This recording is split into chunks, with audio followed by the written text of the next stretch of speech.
Olá, querido amigo, querido ouvinte, querido telespectador da Rádio Conexão Esperança. Com muita alegria que estamos aqui mais uma vez juntos para aprendermos e estudarmos e meditarmos na Palavra do Senhor. Especificamente hoje, nesta sexta-feira, nós iremos abordar rapidamente, de forma bem sucinta e objetiva, o que nos diz o capítulo de Levítico 21. Interessante que aqui Deus nos fala sobre leis para os sacerdotes. E eu quero deixar bem claro que os sacerdotes, nos dias de hoje, não são só aqueles, e é óbvio que sim, que são separados, que são pessoas chamadas por Deus para realizar uma obra específica, não é? Como, por exemplo, os pastores, os bispos. Mas eu queria deixar bem claro para você que no livro de 1 Pedro, capítulo 2, versículo 9, diz assim: vós, porém, sois raça eleita, sacerdote real, nação santa, povo de propriedade exclusiva de Deus, a fim de proclamardes as virtudes daqueles que vos chamou das trevas para a sua maravilhosa luz.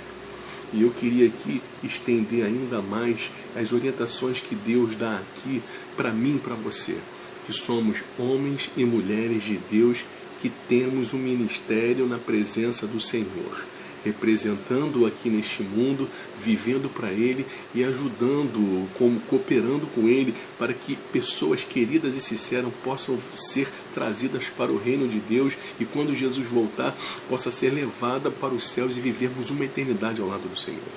E então eu gostaria de finalizar falando três características marcantes, três características maravilhosas que um sacerdote, não só homens específicos separados por Deus, mas como eu e você precisamos ter. Primeiro, no que se refere à condição física. Eu quero deixar bem claro para você que a perfeição física representa, não é a perfeição de caráter pela qual todos nós deveremos lutar. Não devemos nos esquecer que o nosso corpo é o templo do Espírito Santo de Deus.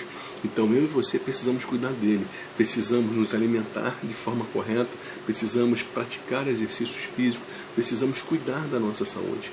O nosso físico, o nosso corpo, a nossa mente precisam estar aptas e preparadas para ser a morada do Santo Espírito de Deus.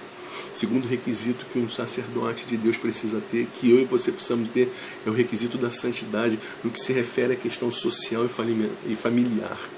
A minha vida, a sua vida deve ser sem mancha e a família sem reprovação. É isso que deve acontecer. Não é? Aqui na Bíblia diz que o sacerdote ele não poderia casar com qualquer pessoa e deveria casar com uma mulher virgem. Por quê?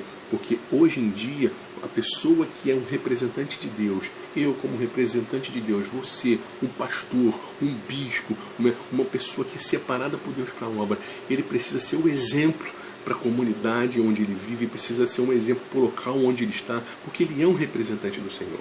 Agora fique imaginando uma pessoa que tem uma vida desregrada, uma pessoa que tem uma família problemática, conturbada. Que exemplo, não é? Que imagem, não é que ela vai passar de Deus? Eu e você precisamos ser santos no que se refere à nossa vida pessoal, para que quando estivermos no meio da sociedade as pessoas possam ver Cristo em nossa vida. E o terceiro requisito é a consagração pessoal e moral. Os sacerdotes, eu e você, o sacerdote, ele precisa entender que nada deve permitir que ele se afaste da obra do Senhor. Nada deve permitir. Somos acometidos, seres humanos, de tristeza, somos acometidos de problemas pessoais, não é? Morte, perda de entes queridos, mas nada deve nos afastar do amor do Senhor, da obra do Senhor, a missão que Deus nos confiou. Porque o verdadeiro sacerdote, o verdadeiro cristão, ele sofre sim, ele chora sim, mas jamais perde a esperança. Cristo Jesus disse, o que Jesus disse? Nesse mundo tereis aflições, mas tende bom ânimo. Um sacerdote de Deus, ele não fica resmungando, um sacerdote de Deus, ele não fica prostrado, abatido por perdas, ele não fica prostrado, abatido por situações que a vida lhe causaram. Ele pode sofrer, ele pode chorar, mas os seus olhos estão fincados na rocha que é Cristo Jesus. Que Deus te abençoe Que Deus faça de mim, de você, uma nação santa, o sacerdócio real, eu e você, propriedade exclusiva de Deus, e que possamos exercer a missão que Deus confiou a mim e você com dignidade, com consagração, com santidade e com fervor, para que Cristo volte em breve. Que o Senhor te abençoe e te guarde, e que te dê uma sexta-feira abençoada em nome de Jesus. Amém.